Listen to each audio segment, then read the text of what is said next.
Assalamualaikum warahmatullahi wabarakatuh. Kali ini pembahasan kita mengenai perumusan dasar negara dalam materi pendidikan Pancasila dan kewarganegaraan. Sebelum kita pelajari lebih lanjut, mari kita berdoa. Bismillahirrahmanirrahim. Semoga pembahasan materi kali ini memberikan manfaat buat kita semua. Dasar negara merupakan fondasi berdirinya sebuah negara. Ibarat sebuah bangunan, tanpa fondasi yang kuat tentu tidak akan berdiri dengan kokoh. Oleh karena itu, dasar negara sebagai fondasi harus disusun sekuat mungkin sebelum suatu negara berdiri. Ketua PPUPKI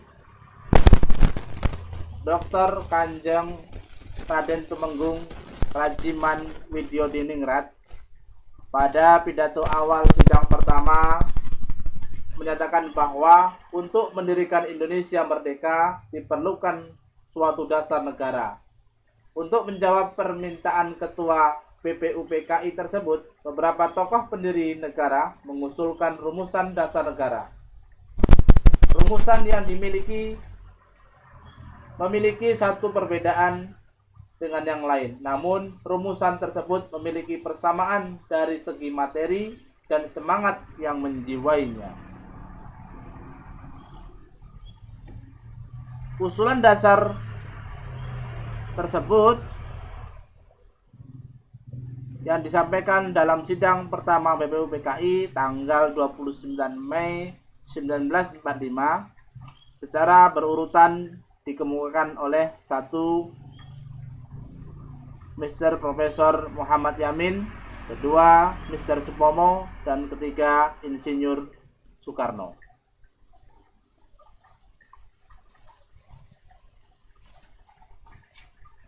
Muhammad Yamin mengusulkan secara lisan 5 dasar bagi negara Indonesia merdeka, yaitu 1. Peri kebangsaan, 2. Peri kemanusiaan, 3. Peri ketuhanan, 4. Peri kerakyatan, dan 5. Kesejahteraan sosial. Setelah selesai pidato tersebut, Muhammad Yani menyampaikan konsep mengenai dasar negara Indonesia merdeka secara tertulis kepada ketua sidang. Konsep yang disampaikan sedikit berbeda dengan isi pidato sebelumnya. Asas dan dasar Indonesia merdeka secara tertulis menurut Muhammad Yamin adalah sebagai berikut. 1. Ketuhanan yang Maha Esa. 2. Kebangsaan Persatuan Indonesia. 3. Rasa kemanusiaan yang adil dan beradab. 4. Kerakyatan yang dipimpin oleh hikmat kebijaksanaan dalam permusyawaratan perwakilan. 5. Keadilan sosial bagi seluruh rakyat Indonesia. Selanjutnya, pada tanggal 31 Mei 1945, Mr. Supomo menyampaikan pidatonya tentang dasar negara. Menurut Supomo, dasar negara Indonesia merdeka adalah sebagai berikut. 1. Persatuan. 2. Kekeluargaan. 3. Keseimbangan lahir dan batin. 4. Musyawarah. Dan 5. Keadilan rakyat. Supomo juga menekankan bahwa negara Indonesia merdeka bukanlah negara yang mempersatukan dirinya dengan golongan terbesar dan masyarakat dan tidak mempersatukan dirinya dengan golongan yang paling kuat, akan tetapi mengatasi segala golongan dan segala paham perorangan, mempersatukan diri dengan segala lapisan masyarakat. Selanjutnya, Insinyur Soekarno pada tanggal 1 Juni 1945 menyampaikan pidato tentang dasar negara Indonesia.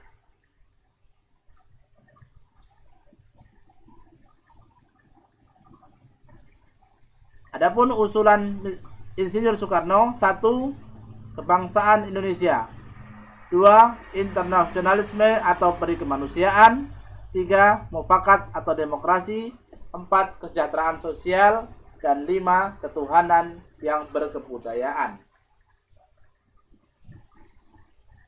Insinyur Soekarno dalam sidang itu pun menyampaikan bahwa kelima dasar tersebut bukan dinamakan Pancadharma. Atas petunjuk seorang teman ahli bahasa, rumusan dasar negara tersebut dinamakan Pancasila. Sila artinya asas atau dasar, dan di atas kelima dasar itu mendirikan negara Indonesia yang kekal dan abadi.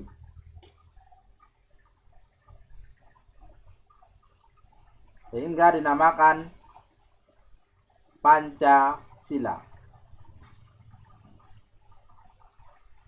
Selanjutnya,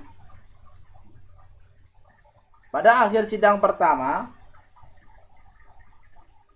Ketua BPUPKI membentuk panitia kecil yang bertugas untuk mengumpulkan usulan para anggota yang akan dibahas pada sidang berikutnya. Panitia kecil beranggotakan 8 orang di bawah pimpinan Insinyur Soekarno, dengan anggota terdiri atas Ki Bagus Hadikusumo, Kiai Haji Wahid Hasyim, Mr. Profesor Muhammad Yamin,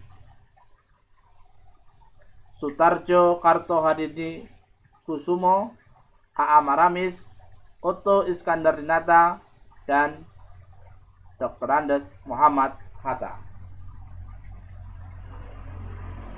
Panitia kecil mengadakan pertemuan untuk mengumpulkan dan memeriksa usul menyangkut beberapa masalah, yaitu Indonesia Merdeka. 1.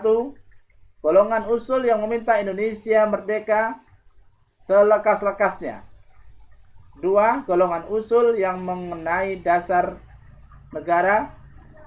3. Golongan usul yang mengenai soal unifikasi federasi. 4. Golongan usul yang mengenai bentuk negara dan kepala negara. 5. Golongan usul yang mengenai warga negara. 6. Golongan usul yang mengenai daerah. 7. Golongan usul yang mengenai soal agama dan negara. Dan 8. Golongan usul mengenai pembelaan. Dan 9. Golongan usul mengenai soal keuangan. Setelah sidang Cusanggiin, panitia kecil tersebut membentuk lagi panitia kecil yang disebut dengan Panitia 9.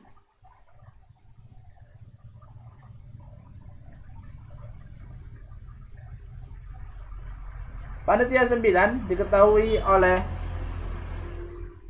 Insinyur Soekarno yang beranggotakan Mr. Profesor Muhammad Yamin, Dr. Andes Muhammad Hatta, Mr. A.A. Maramis, Raden Abi Kusno Cokro Susyoso, Abdul Kahar Muzakir, Haji Agus Salim, Kiai Haji Wahid Hasyim, dan Mr. Ahmad Subarjo.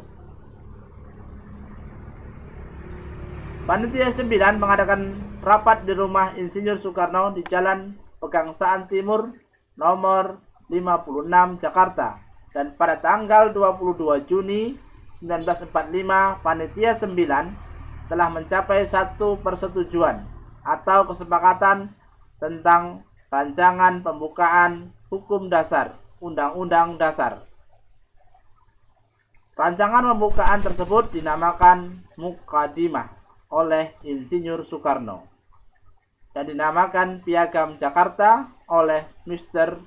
Profesor Muhammad Yamin dan Gentleman Agreement oleh Sukiman Wiryo Sanjoyo. Selanjutnya, pada tanggal 14 Juli 1945, Mukadimah Piagam Jakarta disepakati BPUPKI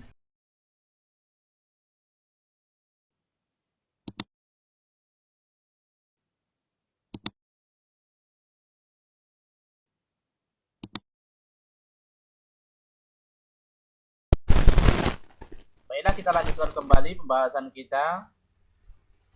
Pada tanggal 14 Juli 1945, Mukadimah Piagam Jakarta yang telah disepakati oleh BPUPKI dengan rumusan terdapat pada alinea keempat sebagai berikut. 1. ketuhanan dengan kewajiban menjalankan syariat Islam bagi pemeluk-pemeluknya. 2. Kemanusiaan yang adil dan beradab. 3. Persatuan Indonesia. 4. Kerakyatan yang dipimpin oleh hikmat, kebijaksanaan dalam permusyawaratan perwakilan. Dan kelima, keadilan sosial bagi seluruh rakyat Indonesia.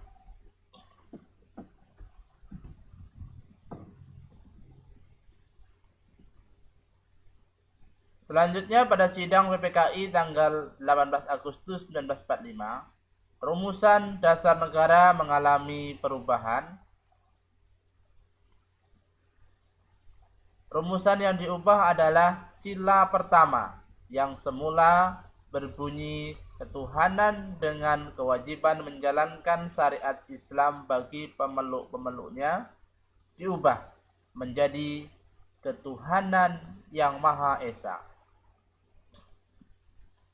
Mengapa ini terjadi? Ada hal yang melatar belakangi perubahan sila pertama, yaitu menurut Muhammad Hatta, bermula dari datangnya utusan Opsir Kaigun, Angkatan Laut Jepang. Mereka memberitahukan bahwa wakil-wakil Protestan dan Katolik dari wilayah yang dikuasai oleh Angkatan Jepang merasa keberatan dengan kalimat rumusan dasar negara dalam naskah Piagam Jakarta, yaitu kalimat ketuhanan dengan kewajiban menjalankan syariat Islam bagi pemeluknya. Atas keberatan tersebut, sebelum sidang PPKI dimulai, Muhammad Hatta mengajak Ki Bagus Hadikusumo, Kiai Haji Wahid Asim, Mr. Kasman Singo Dimejo,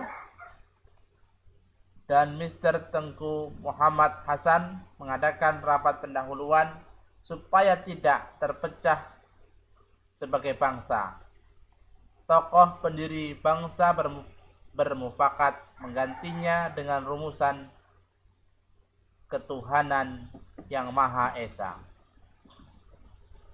Dengan demikian, rumusan dasar negara yang ditetapkan oleh PPKI tanggal 18 Agustus 1945 adalah: